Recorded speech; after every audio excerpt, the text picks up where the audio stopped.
പ്രിയപ്പെട്ട നമസ്കാരം. ജെൻസനാണ്. ഏവർക്കും ഒരിക്കൽ കൂടി ക്രെഡിറ്റ് മന്ത്രിലേക്ക് സ്വാഗതം. നമ്മൾ ഇന്ന് എടുത്തിരിക്കുന്ന വിഷയം എന്ന് പറയുന്നത് നമ്മുടെ നാട്ടിലെ ഏറ്റവും സാധാരണക്കാരനായ ആളുകൾക്ക് ഏതൊക്കെ ബാങ്കുകളാണ് ഭവന വായ്പ നൽകാൻ തയ്യാറാകുന്നത്? എന്തൊക്കെ ലോണുകളാണ് അവർ നൽകാൻ തയ്യാറാകുന്നത്? എന്തൊക്കെയാണ് അവരുടെ മാനദണ്ഡങ്ങൾ? ഏതൊക്കെ ബാങ്കുകളാണ് ലോൺ അനുവദിക്കുന്നത്? പലിശ നിരക്ക് എത്രയാണ്?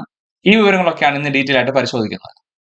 നമ്മുടെ നാട്ടിലെ മിക്ക ഗവൺമെന്റ് ബാങ്കുകൾ, ഷെഡ്യൂൾഡ് ബാങ്കുകളൊക്കെ അടിസ്ഥാന ശമ്പളമായിട്ട് കണക്കാക്കുന്നത് 15,000 രൂപയാണ്. ഈ ശമ്പളത്തിൽ താഴെ ജോലി ചെയ്യുന്നവർക്ക് ആരും ലോൺ നൽകാൻ തയ്യാറാവുന്നില്ല. എന്നാൽ അങ്ങനെയുള്ളവർക്കും ലോൺ നൽകാൻ തയ്യാറാവുന്ന പല ബാങ്കുകളും ഉണ്ട്. അപ്പം ഈ വിഷയങ്ങളൊക്കെ നമുക്ക് ഡീറ്റെയിൽ ആയിട്ട് പരിശോധിക്കാം. ഏവർക്കും ഒരിക്കൽ കൂടി സ്വാഗതം പറഞ്ഞുകൊണ്ട് നമുക്ക് വീഡിയോയിലോട്ട് കടക്കാം. ഇനി നമ്മൾ പരിശോധിക്കുന്നത് ഈ ലോണുകൾ എടുക്കാൻ വേണ്ടി എന്തൊക്കെയാണ് മാനദണ്ഡങ്ങളായിട്ടുള്ളത് എന്നുള്ളതാണ്. അതിനകത്തിൽ ഒന്നാമത്തെ മാനദണ്ഡം എന്ന് പറയുന്നത് 10,000 രൂപയെങ്കിലും മാസശമ്പളം ലഭിക്കുന്നവരായിരിക്കണം. എത്ര സാലറി കൂടുന്നോ അതനുസരിച്ചിട്ട് ബാങ്കുകൾ ലോൺ എമൗണ്ട് കൂട്ടി നൽകാൻ തയ്യാറാവും. ഇപ്പൊ 10,000 രൂപ മാത്രമാണ് ശമ്പളം ഉള്ളതെങ്കിൽ പരമാവധി ആ 10,000ത്തിന്റെ 50% EMI അടയ്ക്കത്തക്ക രീതിയിലാണ് ബാങ്ക് ലോൺ നൽകുന്നത്. നമ്മുടെ നാട്ടിലെ ഏറ്റവും സാധാരണക്കാരൻ ഒരാൾക്ക് സർക്കാർ പോലും ലൈഫ് പദ്ധതി പ്രകാരം 4 ലക്ഷം രൂപ വരെയൊക്കെയാണ് വീട് പണിയാൻ വേണ്ടി കൊടുക്കുന്നത്.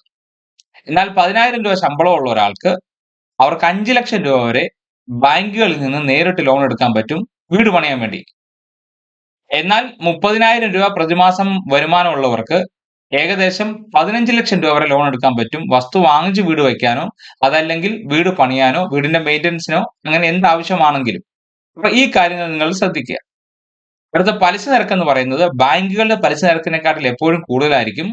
സാധാരണഗതിയിൽ നമ്മുടെ നാട്ടിലെ ഇപ്പൊ ബാങ്കുകൾ ലോൺ നൽകുന്ന പലിശ നിരക്ക് എന്ന് പറയുന്നത് 8.4% പലിശയാണ് 15,000 രൂപയ്ക്ക് മുകളിൽ വരുമാനമുള്ളവർക്ക്. എന്നാൽ 15,000 രൂപയിൽ താഴെ വരുമാനമുള്ളവർക്കാണെങ്കിൽ പലിശ നിരക്ക് 9.5% മുതൽ 14% വരെ ആയിരിക്കും പല ബാങ്കുകളും ഈടാക്കുന്നത്. ഇപ്പൊ ഈ കാര്യങ്ങൾ നിങ്ങളുടെ മനസ്സിലുണ്ടാവണം. സാധാരണഗതിയിൽ ഇത്രയും വലിയ പലിശ നിരക്ക് ഉണ്ടാവില്ല. നിങ്ങളുടെ ആപ്ലിക്കേഷൻ കൊടുത്ത് നിങ്ങളുടെ സിബിൽ സ്കോറും നിങ്ങളുടെ ഡീറ്റെയിലും ഒക്കെ മനസ്സിലാക്കി കഴിഞ്ഞതിന് ശേഷമാണ് പല ബാങ്കുകളും പലിശ നിശ്ചയിച്ച് നമുക്ക് നൽകുന്നത്. അപ്പൊ ഈ കാര്യങ്ങൾ നിങ്ങൾ ശ്രദ്ധിക്കുക. അതേപോലെ തന്നെ പരമാവധി 30 വർഷം വരെ കാലാവധി നമുക്ക് ലോണിന് നൽകുന്നതാണ്. അപ്പൊ ഈ കാര്യങ്ങളാണ് പ്രധാനമായിട്ടും ബാങ്കുകൾ നോക്കുന്ന മാനദണ്ഡങ്ങൾ. ആർക്കൊക്കെയാണ് ലോൺ നൽകാൻ ബാങ്ക് തയ്യാറാകുന്നത് നോക്കാം. അതിനകത്തിൽ നേരിട്ട് ബാങ്ക് അക്കൗണ്ട് വഴി ശമ്പളം കിട്ടുന്നവർക്ക് ബാങ്ക് ലോൺ നൽകാൻ തയ്യാറാകും. ചെക്ക് മുഖേന കിട്ടുന്നവർക്ക് ലോൺ നൽകാൻ തയ്യാറാകും. ഇനി നേരിട്ട് കയ്യിലാണ് നൽകുന്നതെങ്കിൽ പ്രതിമാസ ശമ്പളം നേരിട്ട് കയ്യിൽ നൽകുന്നവർക്ക് ലോൺ നൽകാൻ തയ്യാറാവും. അതേപോലെ തന്നെ ESI ഇല്ലാത്തവർക്ക്, PF ഇല്ലാത്തവർക്ക്, ഇങ്ങനെയുള്ളവർക്കും ബാങ്കിൽ ലോൺ നൽകാൻ തയ്യാറാവും. പ്രധാനമായിട്ടും ശമ്പളം നേരിട്ട് കയ്യിൽ വാങ്ങിക്കുന്നവർക്ക് ബാങ്കുകൾ കുറച്ച് മാനദണ്ഡങ്ങൾ പറയുന്നുണ്ട്. അപ്പൊ ഈ കാര്യം നിങ്ങൾ ശ്രദ്ധിക്കണം. അതിനകത്തിൽ ഒന്നാമത്തെ എന്ന് പറയുന്നത് സാലറി വെരിഫിക്കേഷൻ ആയിരിക്കും. അതായത് നിങ്ങൾ എവിടെയാണോ ജോലി ചെയ്യുന്നത് അവിടുത്തെ സാലറി സർട്ടിഫിക്കറ്റ് വാങ്ങിച്ച് ബാങ്കിൽ കൊടുക്കുന്ന സമയത്ത് ആ ബാങ്കിന്റെ ആളുകൾ ലോൺ സാങ്ഷൻ ആക്കുന്നതിന് മുമ്പ് ജോലി ചെയ്യുന്ന സ്ഥാപനത്തിൽ വരികയും അവരുടെ വെരിഫിക്കേഷൻ നടത്തുകയും ചെയ്യും. ആ വെരിഫിക്കേഷനിൽ ഈ സാലറി സർട്ടിഫിക്കറ്റ് വാങ്ങിച്ചു കൊടുത്ത വ്യക്തി ജോലി ചെയ്യുന്നുണ്ടെന്ന് ബാങ്കിന് ഉറപ്പാവണം. അങ്ങനെ ഉണ്ടെങ്കിൽ മാത്രമേ ലോൺ കൊടുക്കത്തുള്ളൂ. ഒന്നാമത്തെ ക്രൈറ്റീരിയ അതാണ്. രണ്ടാമതെന്ന് പറയുന്നത് ഒരു പോസിറ്റീവ് ആയിട്ടുള്ള കാര്യം എന്ന് പറയുന്നത് ഭാര്യയ്ക്കും ഭർത്താവിനും ജോലി ഉണ്ടെങ്കിൽ രണ്ടുപേർക്കും ശമ്പളം കയ്യിലാണെങ്കിൽ പോലും ഇവരുടെ സാലറി ക്ലബ് ചെയ്തുകൊണ്ട് മാക്സിമം ലോൺ തുക നമുക്ക് വാങ്ങിച്ചെടുക്കാൻ പറ്റും. ഉദാഹരണം പറഞ്ഞാൽ ഭാര്യയ്ക്കും ഭർത്താവിനും 10,000 രൂപ വീതം വരുമാനമാണെങ്കിൽ രണ്ടുപേർക്കും കൂടെ ചേർന്ന് 20,000 രൂപ ആയിട്ട് കണക്കാക്കുകയും 8 ലക്ഷം രൂപ മുതൽ 10 ലക്ഷം രൂപ വരെ ലോൺ നൽകാൻ ബാങ്ക് തയ്യാറാകുകയും ചെയ്യും. അപ്പൊ ഈ കാര്യങ്ങൾ നിങ്ങൾ ശ്രദ്ധിക്കണം. അതേപോലെ തന്നെ കഴിഞ്ഞ 2 വർഷമായിട്ടെങ്കിലും ജോലി ചെയ്യുന്ന ആളായിരിക്കണം. അതായത് ടോട്ടൽ വർക്ക് എക്സ്പീരിയൻസ് എന്ന് പറയുന്നത് 2 വർഷമായിരിക്കണം. എന്നാൽ നിങ്ങൾ 10 വർഷത്തോളമായിട്ട് ജോലി ചെയ്യുന്നു. എന്നാൽ പുതിയ കമ്പനിയിൽ കയറി ഏറ്റവും കുറഞ്ഞത് 6 മാസമെങ്കിലും പൂർത്തിയായിരിക്കുകയും വേണം. സാലറി സർട്ടിഫിക്കറ്റ് ലെറ്റർ ഹെഡിൽ എഴുതി നൽകണം. അതായത് നിങ്ങൾ ഇപ്പോൾ ഒരു കമ്പനി വർക്ക് ചെയ്യുന്നു. ആ കമ്പനിയിൽ സാധാരണഗതിയിൽ സാലറി സർട്ടിഫിക്കറ്റ് ഇതുവരെ ഒന്നും കൊടുത്തിട്ടില്ലെന്നുണ്ടെങ്കിൽ ആ കമ്പനിയുടെ ഓണറിനോട് അല്ലെങ്കിൽ സ്ഥാപനത്തിന്റെ മുതലാളിയോട് പറഞ്ഞ് അവരുടെ ലെറ്റർ ഹെഡിൽ സാലറി സർട്ടിഫിക്കറ്റ് ഇംഗ്ലീഷിൽ എഴുതി നൽകാൻ തയ്യാറായാൽ തീർച്ചയായിട്ടും ബാങ്കുകൾ അത് സാലറി സർട്ടിഫിക്കറ്റ് ആയിട്ട് പരിഗണിച്ച് ലോൺ നൽകും. അതേപോലെ തന്നെ 30,000 രൂപയിൽ കൂടുതൽ ശമ്പളം കയ്യിൽ വാങ്ങിക്കുന്നവർക്ക് ബാങ്ക് ലോൺ നൽകാൻ തയ്യാറാവത്തില്ല. അത് ആ കാര്യങ്ങൾ കൂടെ നമ്മൾ ശ്രദ്ധിക്കണം. അതേപോലെ തന്നെ വെരിഫിക്കേഷന് ചെല്ലുന്ന സമയത്ത് ക്യാഷ് സാലറി വെരിഫിക്കേഷന് ചെല്ലുന്ന സമയത്ത് ശ്രദ്ധിക്കേണ്ട ഒരു കാര്യം എന്ന് പറയുന്നത് അറ്റൻഡൻസ് രജിസ്റ്റർ, വൗച്ചർ, അതുമല്ലെങ്കിൽ അപേക്ഷകൻ ജോലി ചെയ്യുന്നു എന്നുള്ളതിന് എന്തെങ്കിലും ഒരു തെളിവ് നൽകാൻ സാധിക്കണം. ഇപ്പം പലരും ജോലി ചെയ്യുന്നെന്ന് പറഞ്ഞ് കള്ള സർട്ടിഫിക്കറ്റ് ഒക്കെ ഉണ്ടാക്കി കൊടുക്കാൻ സാധ്യത കൂടുതലുള്ളത് കൊണ്ടാണ് ബാങ്ക് ഇങ്ങനെ ഒരു സംഭവം പറയുന്നത്. നിങ്ങൾ ആ സ്ഥാപനത്തിൽ ജോലി ചെയ്യണമെന്നുണ്ടെങ്കിൽ നിങ്ങൾ വൗച്ചർ ഒപ്പിട്ട് ശമ്പളം വാങ്ങിക്കുക. അതല്ലെങ്കിൽ അറ്റൻഡൻസ് രജിസ്റ്റർ ഉണ്ടായിരിക്കുക. അപ്പൊ ഇങ്ങനെയുള്ള കാര്യങ്ങളൊക്കെ ഉണ്ടെങ്കിൽ തീർച്ചയായിട്ടും നിങ്ങൾക്ക് ലോൺ കിട്ടാൻ ഉറപ്പായിട്ടും നിങ്ങൾക്ക് ലോൺ കിട്ടും.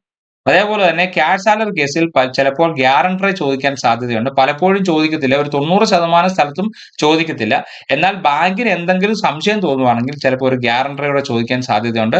ഗ്യാരണ്ടറുടെ കൊടുക്കാൻ നിങ്ങൾ തയ്യാറാണ്. ഇത്രയുമാണ് പ്രധാനമായിട്ട് ക്യാഷ് സാലറി അല്ലെങ്കിൽ ശമ്പളം കയ്യിൽ വാങ്ങിക്കുന്ന ആൾക്കാർക്കുള്ള ബാങ്കുകളുടെ നിബന്ധന.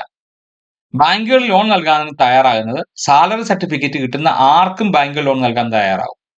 അതിനകത്തിൽ carpenter, plumber, electrician, welder, driver, painter, എല്ലാത്തരം മെക്കാനിക്കൽ പണി ചെയ്യുന്ന ആളുകൾക്ക്, taxi driver, bus driver, lorry drivers, taxi സ്വന്തമായിട്ടുള്ളവർക്ക്, ഇങ്ങനെയുള്ള ഏത് കാറ്റഗറിയിൽ പെടുന്ന ഒരാൾക്കും ഒരു സാലറി സർട്ടിഫിക്കറ്റ് വാങ്ങിച്ച് ബാങ്കിൽ കൊടുക്കാൻ തയ്യാറായാൽ ബാങ്ക് ലോൺ നൽകാൻ തയ്യാറാവും. പലരും പറയും ഞങ്ങൾക്ക് സാലറി സർട്ടിഫിക്കറ്റ് തരത്തില്ല, ഞങ്ങൾക്ക് കിട്ടത്തില്ലെന്ന് പറയും. എന്നാൽ നിങ്ങളുടെ ഓണർ ആരാണോ, അതായത് കമ്പനിയുടെ മുതലാളി അല്ലെങ്കിൽ സ്ഥാപനത്തിന്റെ ഉടമസ്ഥൻ ആരാണോ, അദ്ദേഹത്തിന്റെ ലെറ്റർ പാഡിൽ സാലറി സർട്ടിഫിക്കറ്റ് എഴുതി നൽകിയാൽ തീർച്ചയായിട്ടും ബാങ്ക് ലോൺ നൽകാൻ തയ്യാറാവും. പ്രത്യേകിച്ച് ഈ പ്ലംബർ, വയറിംഗ്, ഇലക്ട്രീഷ്യൻ എന്നൊക്കെ പറഞ്ഞ് ഇവർ സാധനങ്ങളൊക്കെ എടുക്കുന്ന സ്ഥാപനങ്ങളിൽ നിന്ന് ഇവർക്ക് സാലറി സർട്ടിഫിക്കറ്റ് എടുത്ത് കൊടുക്കാൻ തയ്യാറാണെങ്കിൽ, അതിന്റെ ഉടമസ്ഥർ തയ്യാറാണെങ്കിൽ തീർച്ചയായിട്ടും ബാങ്കുകൾ ലോൺ നൽകാൻ തയ്യാറാവും.